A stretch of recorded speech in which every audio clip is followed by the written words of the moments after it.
see tundus nii põnev, sest ta nägi hästi arhitektooniline lahendus välja, see, kuidas need muugid liiguvad ja kuidas see võtmetöö seal mõjus minule nii, et esimesest lukust tuli järgmine ja nii edasi.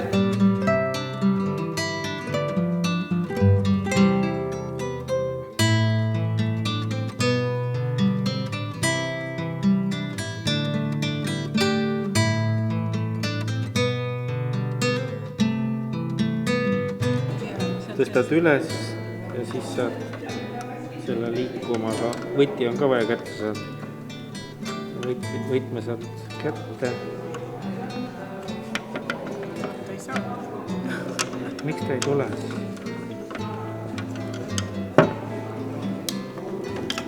No sa pead süsteemi teadma, siis sa saad selle lahti.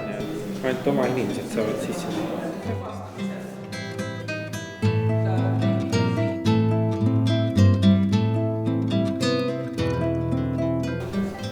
Kui lubate, siis lihtsalt märgin ära, et selle Lübecki luku puhul on põnev lugu see, et tegelikult esimese maailmasõja ajal, sakslastel okupatsioon algas, tegelikult saadeti kohe mitte ainult talvelaevu, aga saadeti ikkagi asjatundjad ka vaatama, et see ekspeditsioon, kus ajalooline etnoloog tegelikult käis ja vaatas, ta ostis, hankis ühe niisuguse kollektsiooni, seal on circa mõnisada suisa eset on Eesti aladelt. Sellepärast on see sinna sattunud ja ka nende huvi on sellest rohkem teada ja võib-olla need tänapäeval kirjeldada ja kaasajal on koguhoidjatel võimalik omavahel ka seda kirjet ja seda legendi siis ju lisada ükskõik, kus Euroopa muuseumist on.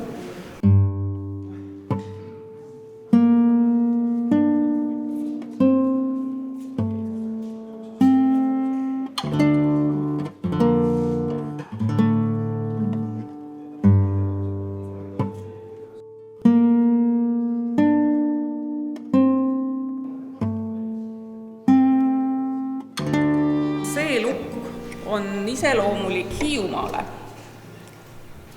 ja kui nüüd mõelda, et see uks ei paistaks läbi, siis võtad selle kõveriku viikingi tüüpi võtme, torkad siit august läbi, siin on Hiiumaal me nägime ümmargust auku selle koha pealt, mis oli ümbert üsna kulunud selle tõttu, et inimesed muudkui proovisid seda võtit siia sobitada igat pidi.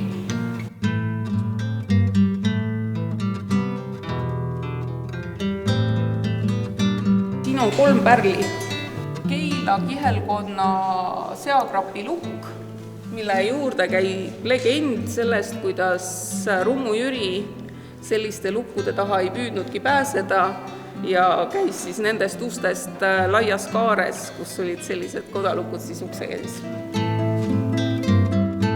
Ja ta on täpselt samasuguse süsteemi lahendusega nagu juurulukk, millel on õõnes muugid, et need muugid on nagu O-kujulised, et seest õõnsad ja siis võtmekanal on lukukoja keskel. Ja viimaseks ma jätsin museaalide seas Lübecki luku, mis siis, nagu eelnimetatud juba, Kristjani suure abi tõttu õnnestus tuua üleüldse Eestisse. Siin üks muuk on tammest, aga kõik muud vidinad on kasest tehtud ja siis tal on siin niisugune plekitükiga kaetud ots, et ilmselt kasutati magasiaida lukuna ja et pidid tulema 2 meest kohale selleks, et üldse ukse taha pääseda.